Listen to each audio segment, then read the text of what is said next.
SSC GD और अन्य exam के बेस पे साइंस चल रहा है। साइंस में फिजिक्स से स्टार्ट है और उसमें मात्रक चैप्टर चल रहा है। मात्रक और जो राशियां हैं उनके बारे में हम लोग पढ़ रहे हैं।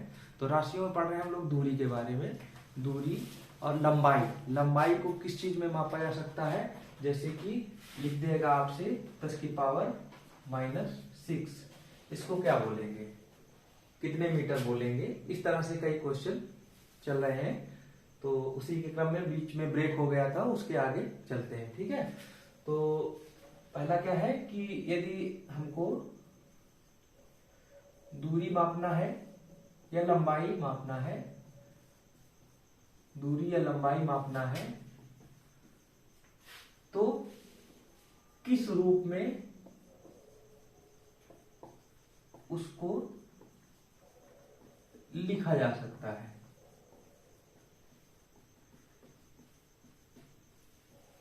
ये चीज हम लोग पढ़ रहे हैं कि किस रूप में उसको लिखा जा सकता है। जैसे हम लोगों को कहा जाता है मीटर, 1 मीटर कपड़ा दे दीजिए। इसके बाद और ज्यादा बड़ा कपड़ा होगा तो उसको किसमें मापेंगे, या और बड़ी रोड है उसको किसमें मापेंगे, या यहाँ से सूर्य तक की दूरी उसको किसमें मापेंगे। तो हर एक दूरी मापने का एक पैमाना निर्धारित कर दिया गया है। उसके आधार पर हम लोग पढ़ेंगे कि कितना मीटर हो जाएगा तो उसको क्या कहा जाने लगेगा। कितना उस मीटर को कम कर देंगे तो क्या कहा जाएगा, और कितना ज्यादा कर देंगे तो क्या कहा जाएगा। और जब एक स्पेशल दूरी तय हो जाती है तो उसका एक नाम दे दिया जाता है। उससे भी कई क्वेश्चन बन जाते हैं। तो उसमें दूरी के कुछ प्रमुख मात्रक, एक हेडिंग होगी। उसी क्रम में एक और आगे चैप्टर आता है, दूरी के कुछ प्रमुख मात्रक। यदि आपने पिछला वीडियो नहीं देखा है तो वो देख लेंगे, तभी ये चीज आगे समझ पाएंगे। दूरी मापने के लिए 10 की घात में कुछ चीजें दी गई थी कि 10 की घात में कितने मीटर होंगे, तो उनको कैसे मापा जाएगा, तो वो मैं पढ़ा चुका हूं, वहीं से लास्ट हुआ था। तो उसमें यदि आप थोड़ा रिवीजन करना चाहते हैं तो शार्ट में मैं बता दे रहा हूं, इसके बाद आगे चलते हैं। पढ़ना क्या है, दूरी के कुछ प्रमुख मात्रक, इसके बारे में पढ़ना है। बाकी थोड़ा पीछे का रिवीजन किए ले रहा हूं, आप लोगों को रिवीजन हो जाएगा। तो deci, centi, milli, micro, nano, pico, femto, deci, centi, milli, micro, nano, pico, femto, और इसके बाद atto, deci, pico, femto, atto. ठीक है, इसके बाद जब 10 की पावर -1 मीटर लिखा जाएगा तो कितने बराबर होगा। यदि हम इसको कहें चाहे 10 की घाते -1 मीटर कह दें, चाहे डेसीमीटर कह दें, दोनों बात एक ही होगी। और क्वेश्चन हमें मेन बस ये पढ़ना है कि एग्जाम में क्वेश्चन जो आता है वो किस प्रकार से आता है और क्या क्वेश्चन आएगा। बाकी हमको राम कहानी आए चाहे ना आए, लेकिन हमें ये आना चाहिए कि क्या क्वेश्चन एग्जाम में आता है। और क्योंकि हमें क्वेश्चन से वनडे एग्जाम पढ़ा रहा हूँ, कोई डिस्क्रिप्टिव वाला नहीं पढ़ा रहा हूँ। ठीक है, तो 10 की घाते -1 मीटर लिखा है, उसको क्या लिखा जाएगा, एग्जाम में ये आएगा। डेसी कहा जाएगा, सेंटी कहा जाएगा, मिली कहा जाएगा, माइक्रो कहा जाएगा, एबीसीडी 4 ऑप्शन दिए होंगे। आपका आंसर क्या होगा, डेसी कहा जाएगा। ठीक है, वैसे ही सेंटी क्या होगा, 10 की घाते -2 मीटर लिखा हुआ है, उसको क्या कहा जाएगा, एग्जाम में आ गया। डेसी, सेंटी, मिली, माइक्रो, तो सेंटी कहा जाएगा, सेंटीमीटर कहा जाएगा। ठीक है, इसी तरह से 10 की घाते -3, 10 की घाते यहां से 3 के बाद दुगना होने लगेगा, -6, 10 की घाते -9, 10 की घाते -12, 10 की घाते -15 और 10 की घाते -18। इसके बाद जिप्टो और यप्टो भी आता है, यदि आप पढ़ना चाहते हैं आगे। यहीं तक पूछा गया, जिप्टो यप्टो कभी नहीं पूछा जाता है। तो इसमें फिर जोड़ देंगे 3, तो कितना हो जाएगा, 10 की पावर -21। और यप्टो कितना हो जाएगा, 10 की घाते -24। ये चीजें पढ़ चुके हैं, इसमें ज्यादा समय नहीं बर्बाद करना है। तो आगे लिखते हैं। अब यदि हम माइनस तक आए, सबसे छोटा ये हो गया। अब माइनस से प्लस होना चालू करें, यदि हम 10 की पावर 1 लिख दें, 10 की पावर 1 मीटर बराबर कितना हो जाएगा, तो आपको क्या हो जाएगा, उसको क्या बोलेंगे, 10 की पावर 1 मीटर को डेका, ठीक है, क्या बोलेंगे, डेका। फिर 10 की पावर 2 को क्या बोलेंगे, 10 की पावर 2 मीटर को क्या बोलेंगे, हेक्टो, क्या बोलेंगे, डेका हेक्टो। 10 की पावर 3 को क्या बोलेंगे, किलो। 10 की घाते 6 को क्या बोलेंगे, डेका हेक्टो किलो मेगा। फिर क्या बोलेंगे, 3 जोड़ते चले जाना है। 10 की पावर 9 को क्या बोलेंगे, गीगा। 10 की घाते 12 मेगा गीगा टेरा। 10 की घाते 15 पेटा। फिर इसके बाद 10 की घाते 18, तो क्या बोलेंगे, एक्सा बोलेंगे। इसके बाद क्या बोलेंगे, 10 की घाते 21, ये क्या हो जाएगा, एटो। और इसके बाद 10 की घाते 24 योटो। ठीक है, ये चीजें हैं बाद की, तो आपको इतना याद होना चाहिए, 10 की घाते 18 तक, एक्सा तक आपको याद होना चाहिए। इसके बाद आप आते हैं आगे। आगे क्या है, इससे प्लस जब होंगे तब कहा जाएंगे, इसके बारे में पढ़ना है। ठीक है, अब जो स्पेशल, जैसे अभी तक पढ़ रहे थे तो 10 की घात केवल पढ़ रहे थे, 10 की घाते इतने, 10 की घाते इतने। लेकिन कभी कभी ऐसा होता है कि कुछ दूरियों के स्पेसिफिक नाम दे दिए जाते हैं। जैसे कि एक चीज निर्धारित कर दिया जाए कि आपके गांव से बगल वाले गांव की दूरी मान लीजिए 16.5 किलोमीटर है, और उस 16.5 किलोमीटर का एक नाम दे दिया जाएगा कि आज के बाद इसको मान लीजिए पगडंडी बोला जाएगा, या इसको कुछ भी नाम लिख देंगे, इसको पेन बोला जाएगा। तो आज के बाद उतनी दूरी को पेन ही बोला जाएगा। तो मान लीजिए आपके गांव से बगल वाले गांव की दूरी है 1.650 मीटर। अब आज के बाद यदि पेन नाम रख दिया गया तो 1.650 मीटर कहीं भी लिखा होगा तो हम क्या कहेंगे, ये पेन लंबाई है। ठीक है, इसी तरह से हर एक स्पेशल चीज के एक दूरी का एक नाम दे दिया गया और इससे कई क्वेश्चन भी बनते हैं। ठीक है, तो उसके बारे में पढ़ते हैं, कुछ दूरी के कुछ प्रमुख मात्रक, इसके बारे में पढ़ते हैं। तो यहाँ जो कल ब्रेक हुआ था उसके आगे चलते हैं। तो सबसे पहला जो दूरी है वो पढ़ा जाता है कि यदि हम थोड़ा सा प्लस करें किलोमीटर के बाद, तो सबसे पहले किलोमीटर के बाद बनेगी मील। क्या बनेगी, मील। तो 1 मील बराबर कभी कभी पूछ लेता है कि 1 मील बराबर कितना होता है, तो 1 मील बराबर होता है लगभग 1600 मीटर। क्या होता है, अब कभी भी आपसे एग्जाम में पूछा जाएगा कि 1 मील बराबर कितना होता है, तो लगभग 1600 मीटर। 1600 प्लस होगा, माइनस नहीं होता है। ठीक है, इसके बाद 1600 मीटर हो गया। इसके बाद आपका आता है नाविक मील। क्या आता है, नाविक मील। मतलब 1600 लंबाई जितनी हम जमीन पे नापते हैं 1600 मीटर, उतनी ही यदि लंबाई हम 1 मील लंबाई यदि हम समुद्र में मापेंगे तो वो 1 मील थोड़ा बढ़ जाती है, वो हो जाती है लगभग 1800 मीटर। तो यदि पूछा जाए एक नाविक मील, 1 मील बराबर 1600 मीटर, तो एक नाविक मील बराबर कितना होता है, या एक नॉटिकल मील बराबर कितना होता है, नॉटिकल माइल बराबर कितना होता है, तो लगभग 1800 मीटर होता है। ठीक है, ये क्वेश्चन है, डायरेक्ट क्वेश्चन है, 1 नंबर का ये क्वेश्चन, 1 नंबर। ऐसे क्वेश्चन पढ़ा रहा हूं, वनडे एग्जाम है, केवल वनडे के हिसाब से हम लोग पढ़ना है। ठीक है, तो एक नाविक मील बराबर 1800 मीटर लगभग, एक नॉटिकल मील बराबर 1800 मीटर लगभग। धीरे धीरे प्लस कर रहे हैं। ठीक है, तो एक चीज धीरे धीरे हमको याद होती चली जाएगी और पता नहीं चलेगा हमको क्या क्या याद हो गया। ठीक है, इसके बाद मील के बाद नाविक मील, इसके बाद आता है फैदम। क्या आता है, क्या आता है, फैदम। तो फैदम में पूछ लिया जाता है कि एक फैदम क्या होता है। दरअसल फैदम है क्या, यदि हम पानी में 1600 मीटर की लंबाई को माप रहे हैं तो वो लगभग 1800 मीटर के बराबर हो जाती है, तो उसको बोला जाता है एक नाविक मील। ठीक है, जमीन में हम 1600 मीटर मापते हैं तो उसको बोल देते हैं 1 मील। जो आर्मी की रेस होती है 1600 मीटर का आई जाती है। ठीक है, इसके बाद आगे आते हैं फैदम। यदि हम समुद्र की गहराई को मापें, पूछा जाता है कि यदि समुद्र की गहराई को माप रहे हैं तो उसको किस में मापते हैं, कौन सा मात्रक होता है समुद्र की गहराई मापने का, तो एक फैदम में मापते हैं। ठीक है, क्वेश्चन डायरेक्ट ये भी पूछा जा सकता है कि समुद्र की गहराई को किस में मापा जाता है। ठीक है, तो फैदम में मापा जाता है। और यदि पूछ ले मापने वाला यंत्र क्या होता है, तो फैदोमीटर होता है। समुद्र की गहराई को मापने का यंत्र क्या कहलाता है, फैदोमीटर होता है। और मापते किसमें, फैदम में मापते हैं। तो इस एक फैदम बराबर यदि पूछे तो लगभग 1835 मीटर होता है, लगभग 1835 मीटर होता है। ठीक है, एक फैदम बराबर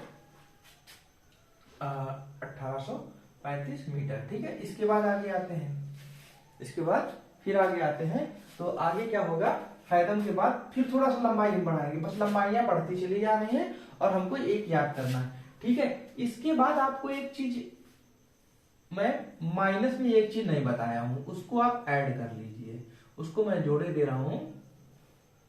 इसको एक स्पेशली नोट बना लीजिए और मोस्ट इंपॉर्टेंट लिख सकते हैं दूरी। कैसे, मोस्ट इंपॉर्टेंट दूरी आप लिख सकते हैं। देखिए पहले हम माइनस में गए हैं, पहले माइनस में गए हैं, फिर माइनस के बाद धीरे धीरे देखिए deci, centi, milli, micro, nano, pico, femto, ऐसे इस तरह से हम माइनस में गए हैं। फिर इसके बाद 10 की घाते 1, 10 की घाते 2, 10 की घाते 3, ऐसे डाट डाट करते हुए हम लोग बढ़ते चले जा रहे हैं। ठीक है, इसके बाद हम मील में आते हैं, इसके बाद नाविक मील में आते हैं। एक मील बराबर 1600 मीटर, सबको याद हो गया होगा। इसके बाद एक नाविक मील बराबर लगभग 1800 मीटर, सबको याद हो गया होगा। इसके बाद एक फैदम बराबर 1835 मीटर, लगभग सबको याद हो गया होगा। ठीक है, एक हम दुनिया भर का जितना भी आपके दिमाग में सब कुछ हटा दीजिए, क्योंकि सबसे मोस्ट इंपॉर्टेंट क्वेश्चन मैं बताने जा रहा हूं और इसको बिल्कुल अपने दिमाग में बसा लीजिएगा। पूछा जाता है कि पराबैंगनी किरणें, पराबैंगनी किरणें, 2 नंबर प्रकाश। ठीक है, और इसके बाद एक्सरे किरणों का, एक्सरे किरणों का तरंग दैर्ध्य मापने के लिए, मापने के लिए जो दूरी का मात्रक प्रयोग होता है, दूरी का मात्रक प्रयोग होता है, उसे क्या कहते हैं, उसे क्या कहते हैं, उसको कहते हैं एंगस्ट्रॉम। क्या बोलते हैं, एंगस्ट्रॉम। और इस एंगस्ट्रॉम जो होता है ये कितने मीटर के बराबर होता है, ये क्वेश्चन ये पूछा जाता है। ठीक है, कि पहली बात तो इन सबको मापने के लिए किसका प्रयोग करेंगे, एंगस्ट्रॉम का। और एंगस्ट्रॉम कितने मीटर के बराबर होता है, तो 10 की घाते -10 मीटर। ये क्वेश्चन मोस्ट इंपॉर्टेंट में आएगा, इसको साइड में याद कर लीजिए। दुनिया भर का आपके दिमाग में कुछ भी जो कुछ पढ़ाया सब कुछ साइड में कर दीजिए, इस क्वेश्चन को आप दिमाग में बसा लीजिए कि पराबैंगनी किरणें, प्रकाश, एक्सरे किरणों की तरंग दैर्ध्य को मापने के लिए जो दूरी का मात्रक प्रयोग होता है उसको क्या बोलते हैं, एंगस्ट्रॉम बोलते हैं। और एक एंगस्ट्रॉम बराबर कितना होता है, 10 की घाते -10 मीटर होता है। ठीक है, ये कंप्लीट हो गया। इसके बाद फिर अपना आगे आते हैं जहां चल रहा है अपना। ठीक है, फिर थोड़ा हम प्लस करते हैं, 1600, 1800, फिर 1835 और थोड़ा प्लस करते हैं। तो प्लस करने के लिए हम क्या करेंगे, यहां से सूर्य की दूरी सीधा ले लेते हैं। ठीक है, यहां से सूर्य तक की दूरी जो है आपको बता दें 1.495 गुणे 10 की घाते 11 मीटर है। कितनी है, 1. देखिए अब बड़ी बड़ी दूरियों में जा रहे हैं, तो बड़ी दूरियों में हम सबसे पहले कहां से कोई भी गिनती शुरू करते हैं, 1 2 3 4 स्टार्ट करते हैं कि नहीं, उसी तरह से हम सबसे बड़ी दूरी में जाएंगे। सबसे पहले धरती से और सूर्य की दूरी। अब यहां से कई क्वेश्चन पुटअप हो जाएंगे। ठीक है, तो हम यहां से अब अभी तक हम केवल धरती में माप रहे थे, जो भी चीजें थी धरती में माप रहे थे। अब धरती से बाहर जाके माप रहे हैं, तो धरती बाहर मापने के लिए कुछ स्पेशल वही चीज है कि जब अपने गांव से दूसरे गांव जाते हैं तो 1650 मीटर लंबाई है, उसका हमने एक स्पेशल नाम दे दिया कि मतलब इतनी दूरी होगी तो उसको हम क्या बोलेंगे। तो उसी तरह से हम धरती से सूर्य तक जाते हैं तो इतनी दूरी होती है 1.495 गुणे 10 की घाते 11 मीटर। ठीक है, तो इसको हमने एक स्पेशल नाम दे दिया है, उसको नाम क्या है, खगोलीय दूरी। क्या है? खगोलीय दूरी। इंग्लिश में क्या बोलेंगे? Astronomical distance. ठीक है, एस्ट्रोनॉमिकल डिस्टेंस या खगोलीय दूरी। तो अब देखिए एक क्वेश्चन नया पुटअप हो जाएगा, इससे 2-3 क्वेश्चन बनेंगे, तो अब नया बिल्कुल नए सिरे से लिखते हैं।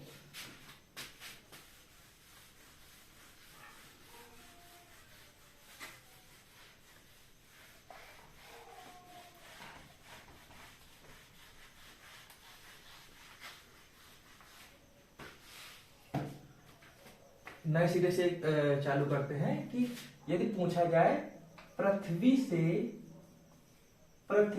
पहला क्वेश्चन है, हमको केवल क्वेश्चन याद करने कि एग्जाम में कैसे क्वेश्चन आएंगे, हमें 1 नंबर वहां से यदि आए और कोई भी साइंस आपकी छूटेगी नहीं। जो भी चीजें छूटेंगी उनको मैं सिंगल कर करके पढ़ा दूंगा, कुछ बीच बीच में जोड़ता जाऊंगा। जैसे अभी आपका इंग्लिश टर्म वाला छूट गया तो मैंने जोड़ दिया, जो भी चीजें छूटती जाएंगी बीच बीच में ऐड करता जाऊंगा, वो भी आपको याद होता जाएगा। ठीक है, कोई साइंस में कोई भी इंपॉर्टेंट क्वेश्चन छूटेगा नहीं। ठीक है, तो पृथ्वी से सूर्य तक की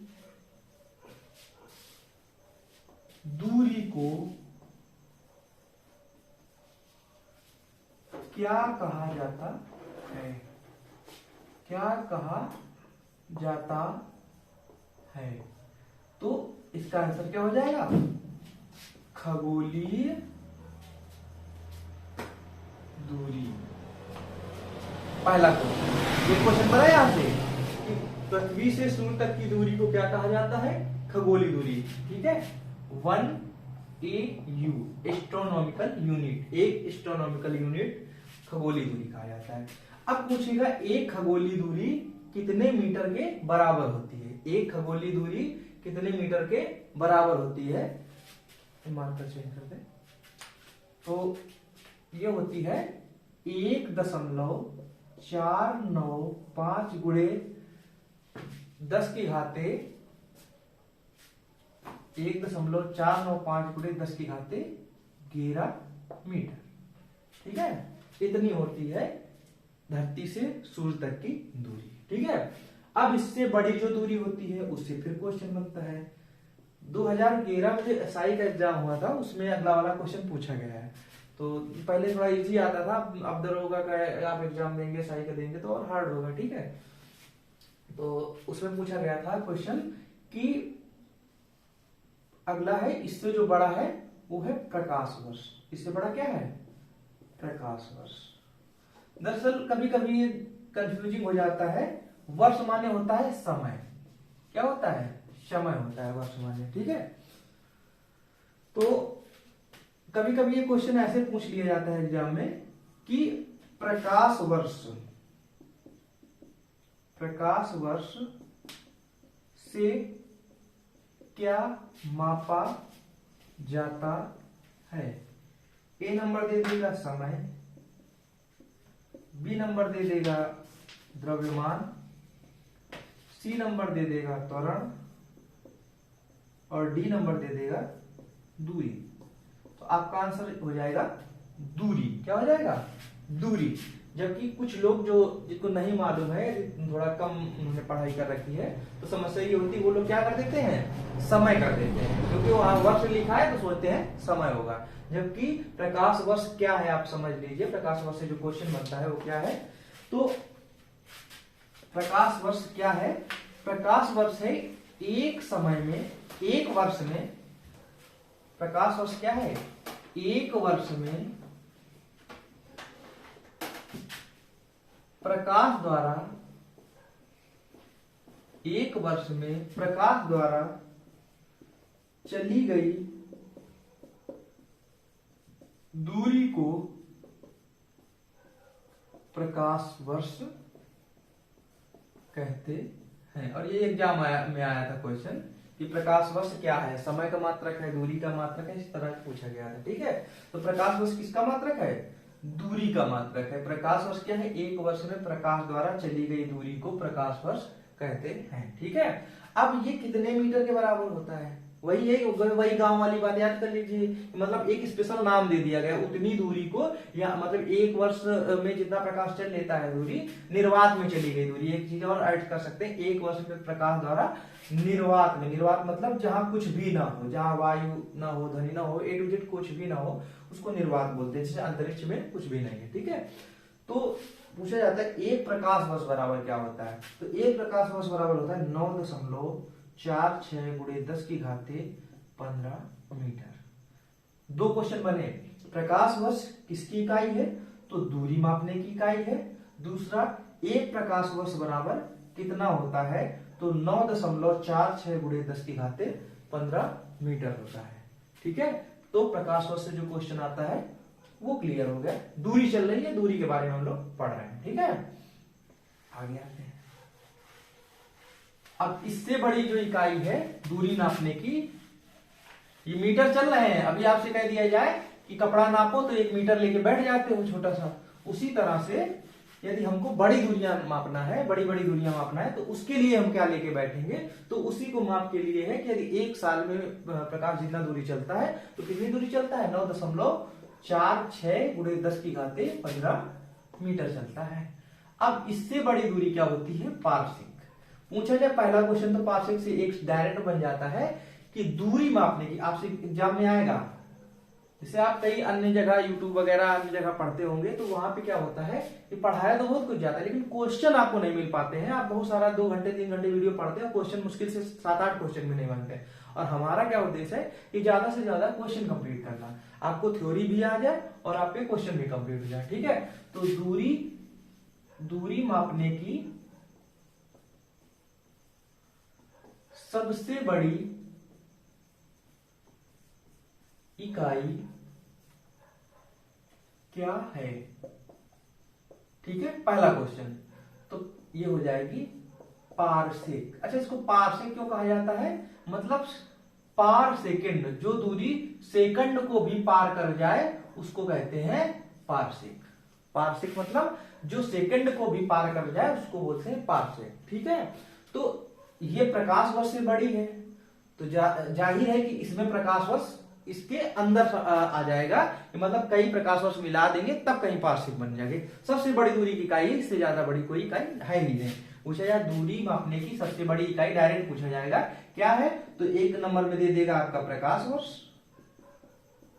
दूसरे में दे देगा 1 एस्ट्रोनॉमिकल यूनिट, सी नंबर में दे देगा कुछ भी और भी दे देगा, ठीक है, मील दे देगा, ठीक है, और डी नंबर में दे देगा पारसिक। तो आपका आंसर क्या हो जाएगा, पारसिक। ठीक है, इस तरह से आपका एग्जाम में पूछा जा सकता है। ठीक है, तो पारसिक हो गया। अब इसमें एक दूसरा क्वेश्चन जो पूछेगा कि एक पारसिक में लगभग कितने मीटर होते हैं, तो एक पारसिक में मीटर होते हैं 3.08 गुणे 10 की घाते 16 मीटर। अब याद करने का एक तरीका है कि आपको इतनी डाटा याद कैसे होगी, और आपको बता दें ज्यादा डाटा आपको याद नहीं करना होता है। जो वनडे एग्जाम होते हैं, मैंने भी 8-10 एग्जाम वनडे एग्जाम निकाले हैं, ठीक है, तो उन वनडे एग्जाम जो आप निकालते हैं तो उनमें एक क्राइटेरिया होता है कि ज्यादा डाटा नहीं पूछा जाता, लेकिन कुछ जगह ऐसी है वहां का डाटा पूछा जाता है। तो ये जो ऐसी जगह है इसका डाटा पूछा जाता है, नहीं तो ज्यादातर जो बड़ी बड़ी संख्याएं होती हैं वो नहीं पूछी जाती हैं, लेकिन यहाँ पे पूछी जाती है। तो ये आपको डाटा याद करना पड़ेगा।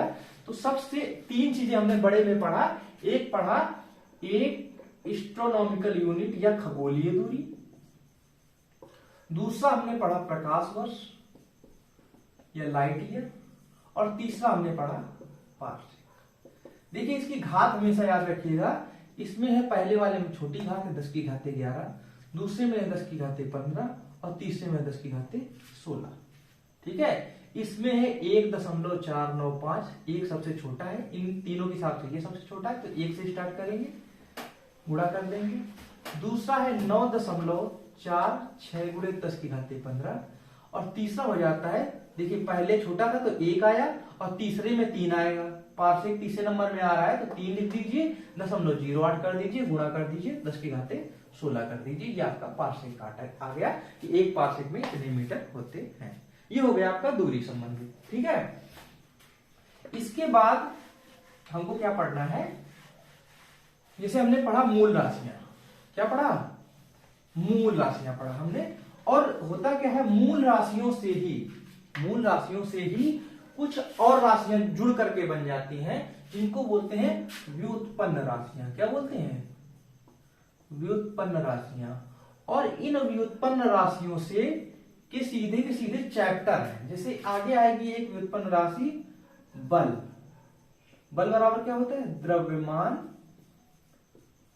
गुणे त्वरण। F बराबर ma। ठीक है, इस तरह से बल आएगी। आगे आएगा त्वरण। त्वरण बराबर क्या होता है? वेग परिवर्तन बटे समयांतराल। इस तरह से कई सारे राशियां आती रहेंगी। ठीक है, कई राशियां आएंगी, लेकिन इनको मैं एक जगह इस वजह से नहीं पढ़ा रहा हूं। इकट्ठा आपको यदि 100-200 राशियां पढ़ा दी जाए तो आप 100% है कि आप भूल जाएंगे। तो करना क्या है हमें कि कुछ राशियां हैं जिनका एक चैप्टर का चैप्टर होगा, वो पूरा हमको पढ़ना होगा। जैसे बल पढ़ेंगे तो बल के बारे में पूरा पढ़ेंगे, तो हमको ऑलरेडी बल की जब पूरा चैप्टर ही पढ़ रहे हैं तो उसके बारे में, बल की मात्रा के बारे में तो ऑलरेडी हमको याद हो जाएगा कि बल का मात्रक क्या है। द्रव्यमान गुणे त्वरण हो जाएगा, इसका सूत्र होता है। ठीक है, और मात्रक mLT की पावर -2 विमा हो जाएगी। ठीक है, ये चीजें हमको ऑलरेडी याद हो जाएंगी। ठीक है, तो इस वजह से इनको इकट्ठे नहीं पढ़ना है। और ये कम से कम टोटल मात्रक देखे जाए, उत्पन्न मात्रक जो है कम से कम 70-80 है, जो याद करने लायक है। और आप साइंस का किसी भी एग्जाम में यदि साइंस आ रही है तो वहां पे यहां से जरूर क्वेश्चन आता है, आपको मात्रक जरूर पूछ लेगा कि बल का मात्रक बताइए क्या है। ठीक है, बल का सूत्र बताइए क्या है, त्वरण का सूत्र बताइए क्या है।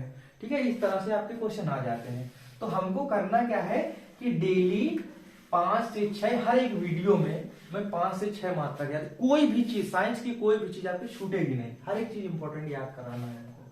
ठीक है, तो 5 से 6 मात्रक आपको मैं डेली हर एक वीडियो के लास्ट में याद करा दूंगा। इस तरह से आपको पूरे मात्रक याद हो जाएंगे। और कुछ मात्रक ऐसे होंगे जिनके बारे में पूरा चैप्टर का चैप्टर हमको पढ़ाना है, तो वो आपको ऑलरेडी वहां पे याद हो जाएंगे। ठीक है, तो इस तरह से हम 5 व्युत्पन्न मात्रक याद कर लेते हैं आज की डेट में।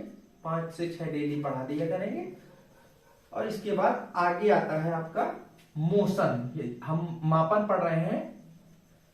मापन में मूल राशियां पढ़ लिया हमने।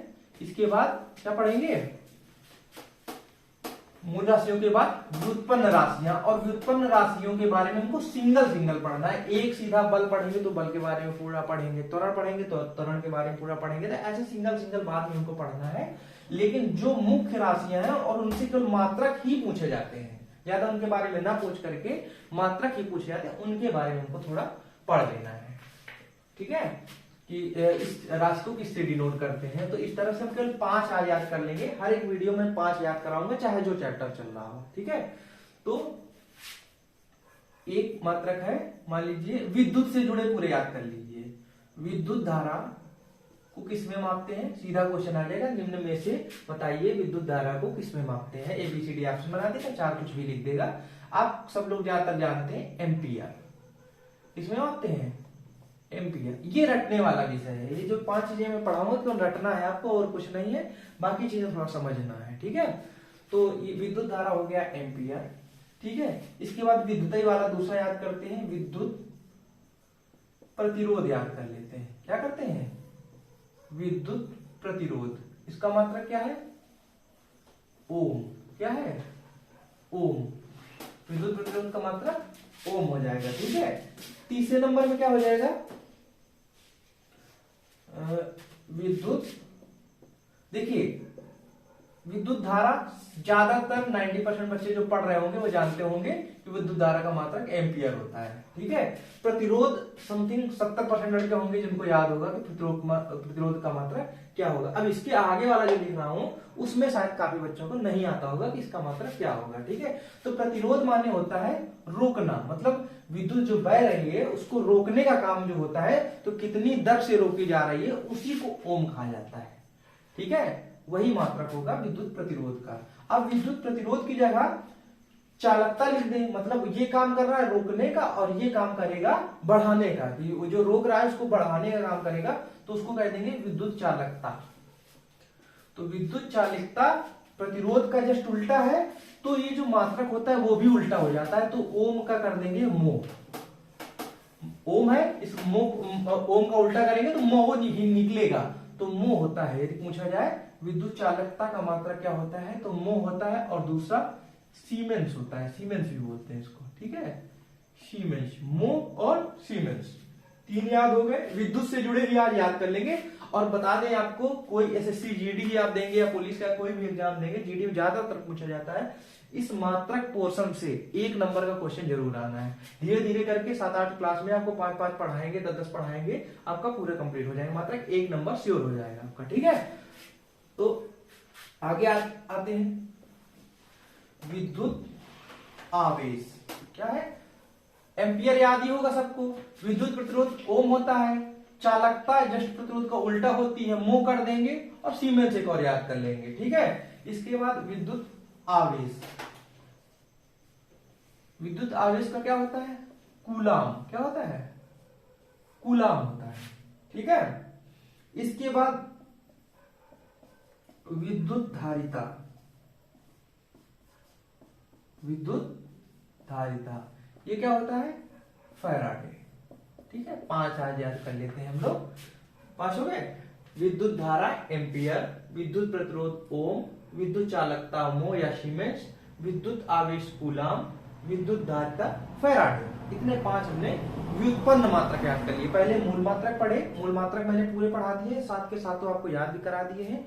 क्या है, द्रव्यमान कुछ में मापते हैं किलोग्राम में, समय को सेकंड में, ज्योतिवृत्ता कैंडला में, पदार्थ की मात्रा मोल में, ठीक है, विद्युत धारा एम्पियर में, ठीक है। विद्युत धारा तो एम्पियर ऑलरेडी ये मूल मात्रक का ही उदाहरण है, बाकी ये 4 और आप ऐड कर सकते हैं, ठीक है। तो ये हो गया मात्रक। मात्रक हमको पूरे याद कर लेने, क्योंकि 1 से 2 नंबर का 100% पूछा जाता है। हर एक वनडे एग्जाम दीजिए, वहां पे यदि साइंस पूछ रहा है तो आपको मात्रक से आना तय है। तो इस वजह से हम पूरा क्लियर कर लेंगे, 100 में 1 नंबर हमारा पक्का हो जाएगा इस तरह से, और जो पढ़ रहे हैं वो तो ऐड हो ही रहा है। चलिए आगे आते हैं।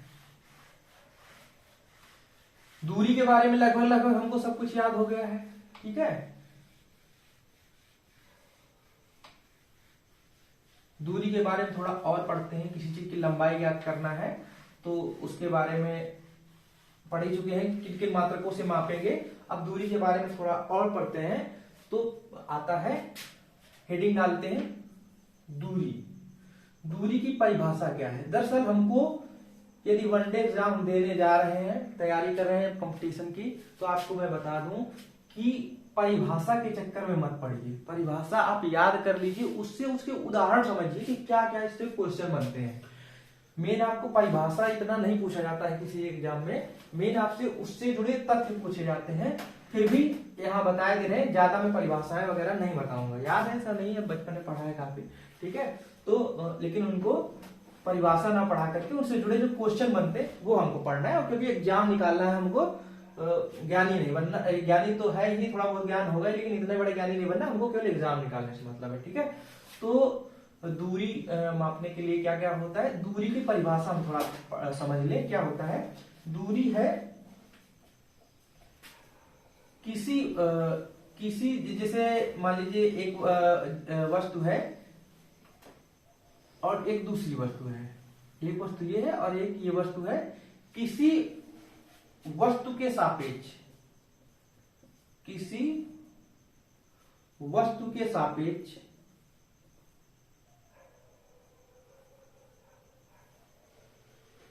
किसी वस्तु के सापेक्ष किसी एक वस्तु के सापेक्ष दूसरी वस्तु द्वारा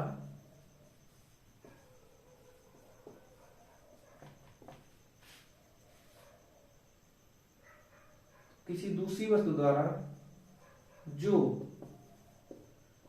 स्थिति बदली जाती है उसे दूरी कहते हैं। अब बताइए यहाँ पे क्या क्वेश्चन बन रहा है। कहीं यहां से कोई परिभाषा से क्वेश्चन एग्जाम में नहीं आता है, कभी कदार पूछा गया हो तो बात अलग है, लेकिन इस तरह से परिभाषा से कभी क्वेश्चन नहीं आता है। सीधा दूरी से एक क्वेश्चन आता है आपका। बता दें आपको, दूरी पूछेगा कि दूरी क्या हो सकती है, दूरी है क्या। यदि हम दूरी समझ लीजिए क्या क्वेश्चन बनता है, केवल क्वेश्चन पढ़िए कि क्वेश्चन क्या बनता है। दूरी क्या है, यदि हम या कोई वस्तु यदि किसी वस्तु के सापेक्ष अपनी जगह बदल देते हैं, तो जब जगह बदल देते हैं तो इसका मतलब है कि कोई ना कोई दूरी चली गई है।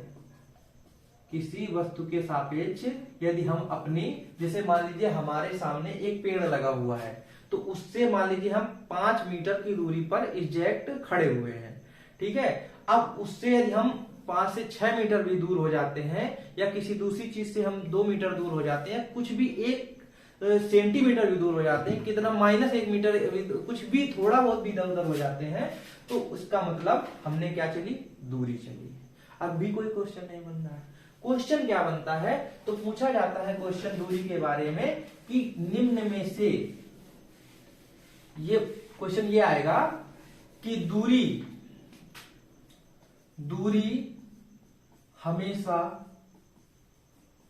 होती है, दूरी हमेशा होती है, पॉजिटिव होती है, हमेशा निगेटिव होती है, शून्य होती है, पॉजिटिव ऑब्लिक निगेटिव दोनों होती है, ठीक है, A B C D, ठीक है, A B C D, ठीक है।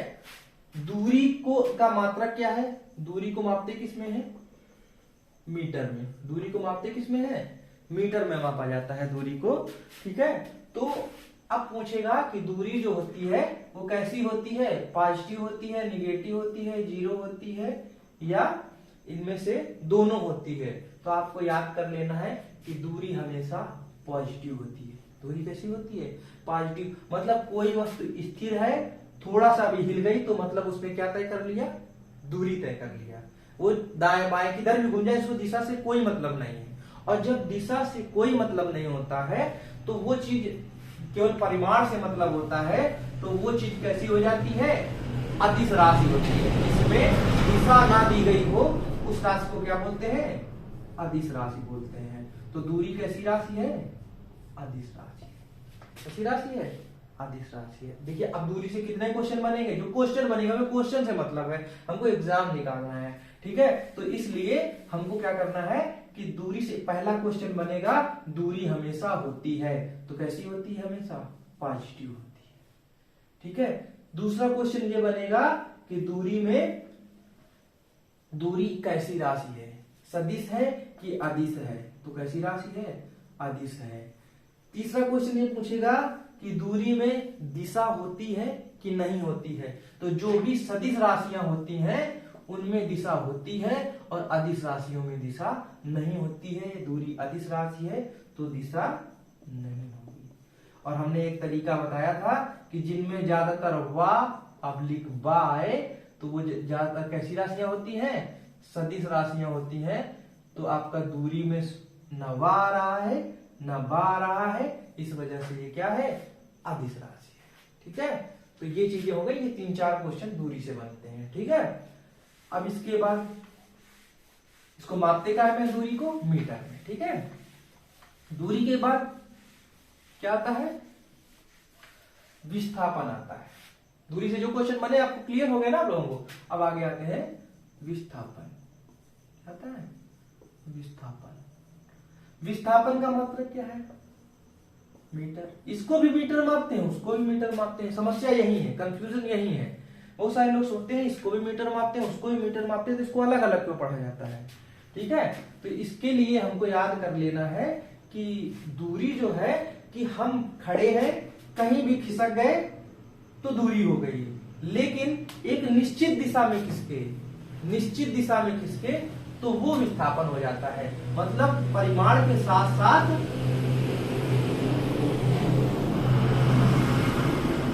दिशा भी जहां दे दी जाए, दिशा भी हो, वहां क्या होता है, विस्थापन होता है। तो विस्थापन से जो क्वेश्चन बनेंगे वो हमको याद कर लेना है। दरअसल दूरी क्या है, यहां से चले, अब ऐसे चले, ऐसे चले, कैसे चले, कहीं भी चले, यहां से लेके यहां तक जो भी लंबाई है ये दूरी है, इसको मीटर में व्यक्त करेंगे।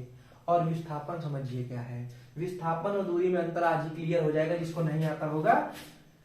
जैसे कोई वस्तु चली और लास्ट तक वो कहीं गई, यहां आ गई, रुक के, तो दूरी, जब वस्तु चली थी और लास्ट में जहां तक पहुंची है उसके जस्ट बीच की दूरी को, जो न्यूनतम दूरी होती है, उसको कहा जाता है विस्थापन। और ये पूछ लिया जाए कि वस्तु ये चली और घूम फिर के कहीं पहुंच गई और वो अब किस दिशा में है और कितनी दूर है, तो यदि कहता है 5 मीटर दक्षिण पूर्व में है, तो इसका मतलब वो क्या बता रहा है, 5 मीटर विस्थापन बता रहा है। अब यदि यही दूरी पूछता है तो ये पूरी लंबाई होती। तो विस्थापन की परिभाषा क्या है, विस्थापन का मात्रक क्या है, मीटर, और विस्थापन की परिभाषा क्या है, किसी वस्तु की चली गई जो दूरी होती है तो उसकी प्रारंभिक और अंतिम स्थिति के मध्य की न्यूनतम दूरी को क्या कहते हैं, विस्थापन कहते हैं। और विस्थापन दरअसल क्या है, विस्थापन दरअसल क्या है, विस्थापन को मीटर मापते हैं। और विस्थापन आपको बता दें, जीरो भी हो सकता है, पॉजिटिव भी हो सकता है और निगेटिव भी हो सकता है। यदि आपसे एग्जाम में पूछ ले कि विस्थापन निम्न में से क्या होगा, विस्थापन का मान निम्न में से क्या हो सकता है, A number zero, B number positive, C number negative, D number सभी। तो तीनों हो सकता है, जीरो भी हो सकता है, पॉजिटिव भी हो सकता है, निगेटिव भी हो सकता है। अब बहुत सारे लोग सोचेंगे कि ये ऐसा कैसे हो जाएगा, तो आपको बता दें कि यदि कोई वस्तु मान लीजिए यहां से चलती है और घूम फिर के यहीं पे आ जाती है, तो अब बताइए इसकी शुरुआत वाली स्थिति जो थी और लास्ट वाली जो स्थिति है वो दोनों एक ही है, तो इसका मतलब क्या हो जाएगी, शून्य। तो विस्थापन कैसा हो सकता है, शून्य भी हो सकता है। इसके बाद ये क्वेश्चन बनना चालू हो गए, क्वेश्चन आपको समझ में आने लगे होंगे। विस्थापन का मान निम्न में से क्या हो सकता है, जीरो, पॉजिटिव, निगेटिव, सभी, तो सभी हो जाएगा। ठीक है, कैसे होगा आप समझ रहे हैं। इसके बाद यदि यही मान लीजिए कोई आदमी ऐसे जा रहा है, अब काउंटिंग करना है, यहां से काउंटिंग करना है, यहां से किसका विस्थापन कितना होगा, और मान लीजिए घूम फिर के यहाँ के बजाय यहाँ पे आ गया और यहां से चला था, तो इसने जो प्लस किया था उसका भी अपना माइनस कर लिया, तो ये जो दूरी होगी तो ये माइनस में भी चला जाता है। तो इस वजह से कहा जाता है विस्थापन जो है पॉजिटिव भी होता है, निगेटिव भी होता है और शून्य भी होता है, जबकि दूरी केवल और केवल धनात्मक होती है। ठीक है, इससे क्वेश्चन भी बनते हैं। अब इस विस्थापन से जो जो क्वेश्चन बनते हैं हम क्लियर हैं। विस्थापन का मात्रक क्या है, मीटर, 1 नंबर क्वेश्चन। दूसरा, ये पॉजिटिव, निगेटिव और जीरो भी हो सकता है। तीसरा, विस्थापन कैसी राशि है, सदिश, बताया था। अब सदिश है तो इसमें क्या होगा, दिशा भी होगा और प्लस परिमाण भी होगा। ये क्लियर हो गया, दिशा भी होगा प्लस परिमाण भी होगा। ये आपका क्लियर हो गया। 4 क्वेश्चन आपके यहां से बनते हैं। ठीक है, अब इन्हीं से जुड़ा एक सूत्र है, पूछ लिया जाता है कि दूरी हो गया, विस्थापन हो गया, अब क्वेश्चन आएगा चाल से। किससे आएगा, चाल से। तो चाल बराबर क्या होता है, सीधा पहली बात तो सूत्र याद कर लीजिए, दूरी बटे समय, दूरी बटे समय हो जाएगा। ठीक है, चाल बराबर दूरी बटे समय। मात्रक क्या हो जाएगा, दूरी के जगह क्या लिख सकते हैं, मीटर, और समय की जगह सेकेंड। चाल बराबर दूरी बटे समय, मात्रक मीटर पर सेकंड। इसके बाद आगे आते हैं, चाल में भी सेम सिचुएशन है। चाल में भी पूछेगा, इसी तरह से क्वेश्चन पूछता है कि चाल कैसी हो सकती है, तो हमेशा चाल पॉजिटिव होगी, क्योंकि यहाँ पे क्या आ रहा है, दूरी आ रहा है। चाल बराबर दूरी बटे समय होता है। जो आपके जिस तरह क्वेश्चन दूरी से बन रहे थे उसी तरह से चाल से बनते हैं। तो चाल में दूरी आ रहा है तो चाल हमेशा कैसी होगी, पॉजिटिव होगी। दूसरा क्वेश्चन बनेगा कि चाल कैसी राशि है, तो हमेशा पॉजिटिव होगी, और अदिश राशि है, वही वा और बा नहीं है, अदिश राशि हो गई। ठीक है, दूरी और अदिश है तो इसमें केवल परिमाण होगा और दिशा नहीं होगी। ठीक है, इस तरह से चाल से हो गया। और इसके बाद विस्थापन से जुड़ा क्वेश्चन आता है। विस्थापन किसमें आएगा? वेग। अगला क्वेश्चन है वेग। अब वेग से जुड़े जो क्वेश्चन आज पूछे जाते हैं वो भी समझ लीजिए। वेग बराबर होता है विस्थापन बटे समयांतराल, या समय लिख सकते हैं, विस्थापन बटे समयांतराल। तो विस्थापन आ रहा है तो इसका मतलब इसमें दिशा भी होगी और परिमाण भी होगा। और जब दोनों होंगे तो कैसी राशि होगी? सदिश राशि होगी। और ये कैसी होगी? जीरो भी होगी, पॉजिटिव भी होगी और निगेटिव भी होगी। सेम विस्थापन की तरह इसके क्वेश्चन बनते हैं। ये हमको क्लियर हो गया। ठीक है, इस तरह से आपका क्लियर हो गया। ठीक है, ये हो गया वेग। जितने क्वेश्चन बन रहे थे कंप्लीट हो गए। इसके बाद आप पढ़ सकते हैं औसत चाल। ठीक है, औसत चाल। ठीक है, औसत चाल के बारे में बात पढ़ाया जाएगा। और अगला चैप्टर में पढ़ाया जाएगा न्यूटन्स लॉ पढ़ाए जाएंगे। न्यूटन्स लॉ में हमको क्या करना है कि अभी तक जैसे हम पढ़ते थे तो परिभाषा छोड़ते थे, पॉइंट पढ़ते थे, लेकिन न्यूटन्स लॉ में हम परिभाषा पढ़ेंगे और परिभाषा के आधार पर जितने पॉइंट बनते हैं, जितने उदाहरण बनते हैं, जितने क्वेश्चन बनते हैं, शायद हमें लगता है 20 से 25 मिनट में न्यूटन्स लॉ पढ़ाएंगे। और चाहे आप 200, 500, 1000, 2000 चाहे जितने क्वेश्चन उससे बनेंगे, न्यूटन्स लॉ से बनते हैं क्वेश्चन, वो आपको समझ में आ जाएंगे। ठीक है, अगला न्यूटन्स लॉ संबंधित होगा अगला चैप्टर। ठीक है, तो यही क्लोज करते हैं, वीडियो भी ज्यादा बड़ा हो।